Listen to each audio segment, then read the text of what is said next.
আমাকে একটা গান শোনাও না, আমার ঘুম আসছে না। শোনাও না প্লিজ।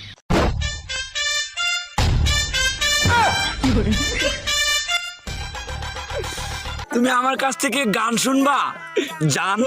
তোমার ঘুম আসতেছে না তো তুমি আমার কাছ থেকে গান শুনবা, ভালো কথা। গানটা শুনে তাস করে মুইতে ঘুমায়া পড়বা, বুঝছো? অঙ্কে আমি যদি তোমার গান কইতাম, আমি এক জায়গায় গান কইছিলাম, পরে 160 টাকা জরিমানা দিয়ে এসেছি, বুঝেছো?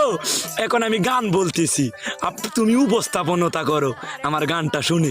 তাহলে গানটা আমি একটু বলে ফেলি। তুমি কুতু কুতু দিও না কুতু কুতু, তুমি কুতু কুতু দিও না কুতু কুতু, তুমি কুতু কুতু দিও না কুতু কুতু।